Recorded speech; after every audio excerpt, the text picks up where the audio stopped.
10월 4일 수요일 새벽입니다. 오늘도 새벽에 기도하실 때 하나님께서 은혜와 성령이 충만케 하셔서 기도하실 때마다 하나님 보좌 앞에 가까이 나아가서 기도하는 그 시간 자체가 행복한 시간 되시고 구하는 것마다 선한 것으로 응답받는 시간이 되기를 기원합니다. 오늘 같이 기도하실 말씀은 열왕기상 12장 12절에서 24절까지 말씀입니다. 그 중에 20절입니다. 온 이스라엘이 여로보암이 돌아왔다 함을 듣고 사람을 보내 그를 공회로 청하여 온 이스라엘의 왕으로 삼았으니 유다 지파 외에는 다윗의 집을 따르는 자가 없느니라. 아멘. 하나님께서 이스라엘 백성을 애굽에서 출애굽하고 또 약속의 땅으로 인도하여서 왕을 세우시고 이렇게 참 아름다운 결실을 맺어가는 듯 하였습니다. 그런데 그 왕으로 섬겼던 다윗 이후에는 솔로몬 시대에 부귀영화를 누리는 것 같았지만 사실은 이미 나라가 분열될 것은 이렇게 예고된 일이라 할 만큼 그 나라가 이렇게 위기에 휩싸여 있었습니다. 솔로몬이 죽고 나서 아들인 르호보암이 왕으로 등극하기는 하였으나 남쪽 유다 지파 중심으로 반쪽에 불과한 그런 지역의 왕으로 이렇게 인정을 받고 나머지 10지파에 해당하는 북쪽 사람들은 왕으로 인정을 하지 않았죠. 나라가 곧 반쪽이 두 동강 분열되는 이런 혼란기에 하나님 나라 백성들이 무엇을 어떻게 보고 판단하고 믿음으로 또 살아야 할까 참 많이 고민할 수밖에 없는 그런 때이지요. 인간의 연약함을 극복하고 하나님의 백성으로 이렇게 아름답게 살아갈 길은 과연 없는 것일까? 오늘 말씀 보면 우선은 분열 속에도 하나님의 뜻을 찾을 수 있다. 분열 가운데도 하나님의 뜻이 숨어 있다는 것입니다. 이런 것을 잘 찾아낼 수 있어야 되죠. 19절 이에 이스라엘이 다윗의 집을 배반하여 오늘까지 이르렀더라. 20절에 온 이스라엘이 여로보암이 돌아왔다 함을 듣고 보내어 저를 공회로 청해다가 이스라엘 왕을 삼았다. 유다 지파 외에 다윗의 집을 쫓는 자가 없다. 참 안타까운 일이죠. 다윗의 나라가 영원하리라 하나님께서 약속하셨습니다. 그의 왕위를 견고하게 할 것이라 약속하였지만 바로 다음 왕인 솔로몬 단 한 차례 왕을 이렇게 대를 이어서 왕으로 군림할 수 있었지만 그 다음 바로 나라는 풍전등화처럼 이렇게 혼란에 휩싸였습니다. 르호보암이 왕이 되었지만 또 반대쪽에는 여로보암이 왕으로 세움을 받는 일이 있었죠. 참 있을 수 없는, 있어서는 안 되는 일이 비극적인 사건이 일어나게 되었습니다. 그런데 이런 분열, 갈등, 혼란 속에 사람들의 욕심이나 연약함이나 또 사람들만의 선택이나 결정이나 이런 것만이 있는 것이 아니다. 그 가운데에도 하나님의 역사하심이 여전히 있다는 것이죠. 오늘 이런 분열과 혼란 속에 우리가 기억해야 되는 말씀이 있습니다. 11장 36절에 보면 그 아들에게는 내가 한 지파를 주어서 내가 내 이름을 두고자 하여 택한 성 예루살렘에서 내 종 다윗에게 한 등불이 항상 내 앞에 있게 하리라. 그 솔로몬의 아들에게는 한 지파만 주겠다라고 하는 하나님의 뜻이 이미 서 있었습니다. 솔로몬이 불순종하고 우상을 섬기는 일로 이미 하나님 눈에서 벗어났죠. 신앙에서 많이 일탈하였습니다. 왕에게 내린 3가지 금지 명령이 있었잖아요. 금을 갖지 말라, 말을 갖지 말라, 아내를 많이 갖지 말라.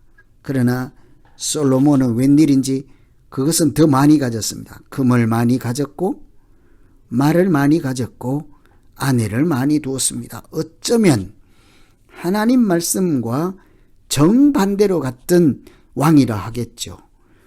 특히 그 3가지는 유독 아주 솔로몬이 집중적으로 하나님 말씀 어긋장 놓는 사람처럼 아주 대놓고 보란듯이 금 많이 가졌잖아요. 말 애굽에서 수입해서 많이 가졌습니다. 아내를 셀 수 없이 많이 가졌잖아요.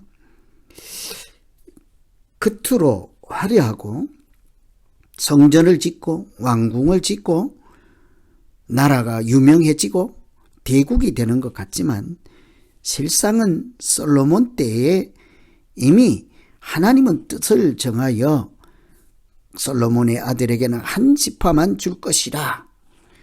오늘 이렇게 르호보암과 여로보암이 각자 왕이 되고 나라가 분열되는 것은 사람들의 정치적인 싸움에서 비롯되는 것이 아니라 이미 불순종으로 인하여 예정된 하나님의 뜻이 들어있다.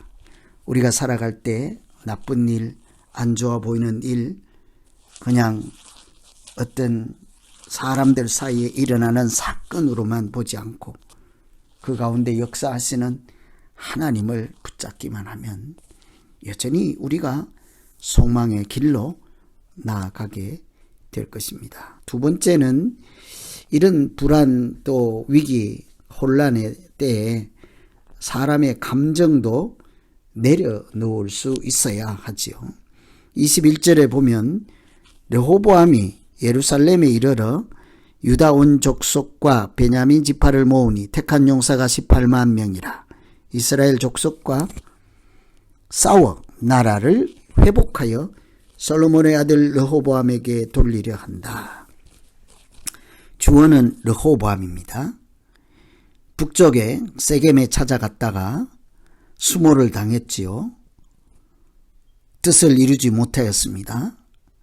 사실은 다른 사람의 탓이 아니라 사람들이 우리의 고역을 좀 노역을 가볍게 해달라, 멍에를 가볍게 해달라, 그렇게만 하면 왕으로 섬긴다고 하였으나 르호보암이 그들의 백성들을 사랑하고 긍휼히 여기는 마음으로 멍에를 가볍게 해주겠다 하는 마음은 전혀 없고 오히려 더 무겁게 하자고 하는 젊은 사람들의 뜻을 따라가지 않았습니까? 남 탓할 일이 없는 거죠. 그래서 북쪽에 새로운 왕이 등극을 하게 되고 수모를 당하고 예루살렘에 간신히 목숨 건져서 돌아오고선 하는 행동이 군대를 모아서 북쪽과 싸워 자기 왕권을 확보하겠다. 나라를 다시 하나로 만들겠다는 거죠. 싸움을 해서라도 나라가 하나가 되면 될까요? 마치 북한 공산당이 남쪽 사람들을 다 죽이고 공산당을 만들겠다 하는 6.25 전쟁과 같은 것이지 않겠습니까? 사람을 다 죽여서라도 나라가 통일이 되면 될까? 사람을 다 죽여서라도 하나가 되면 하나님이 기뻐하시는 것일까? 싸워서라도 나라를 회복하겠다 하는 르호보암의 계획을 알고 하나님께서 하시는 말씀은 싸우지 말고 각기 집으로 돌아가라 였습니다. 나는 싸워서라도 왕권을 지키겠다. 다윗 나라처럼 솔로몬 때처럼 내 나라도 그렇게 하겠다. 자존심을 세우고 당연히 할 수 있을 것 같은 능력도 있을지라도 하나님은 너의 감정대로 하지 말고 생각대로 하지 말고 전쟁을 하지 말고 집으로 돌아가라. 르호보암이 하나님의 말씀을 듣고 다 모인 군대를 해산하고 전쟁을 하지 않았습니다. 아마 르호보암이 한 일 중에 가장 잘한 일이라 할 수도 있겠습니다. 내가 하고 싶은 대로 하지 않고 하나님의 말씀대로 선택했기 때문이죠. 내 감정대로 하지 아니하고 하나님의 마음을 헤아렸기 때문입니다. 이것이 믿음으로 살아가는 사람들의 본연의 모습이죠. 내 생각과 다르고 내 감정과 다를지라도 하나님의 뜻이면 하나님의 마음이고 하나님의 생각이라면 나의 십자가를 지고 자기를 부인하고 하나님의 길로 가는 것이 믿음 생활이지 않겠습니까? 그래서 오늘 혼란의 틈바구니에서 나라를 구하는 길은 분열 속에서 하나님의 뜻을 발견하고 기억하고 자기 개인의 사리 사욕이나 뜻을 이루는 것이 아니라 하나님의 뜻을 따라 내 감정과 생각까지도 내려놓고 대의를 공의를 행하면 얼마든지 하나님의 도우심과 역사하심으로 오히려 당장은 무너지는 것 같지만 하나님께서 그 나라를 견고하게 하시고 세워주는 역사가 나타날 줄로 믿습니다. 오늘 말씀 의지해서 우리 각자 자기 자신을 놓고 기도하겠습니다. 하나님 아버지, 혼란 틈바구니에서 분열하고 갈등하는 속에서도 하나님의 뜻이 예정되어 있음을 알게 하시고 우리가 순전히 순정하는 마음으로 내 생각, 내 고집, 내 아집 내려놓고 하나님의 뜻을 따라갈 수 있도록 우리에게 지혜를 주시고 믿음을 더하여 주시옵소서. 무엇을 하든지 하나님께 영광을 돌릴 생각하며 하나님의 뜻을 이루고자 하는 참 믿음으로 오늘도 복된 날 되게 하여 주시옵소서. 예수님 이름으로 기도하옵나이다.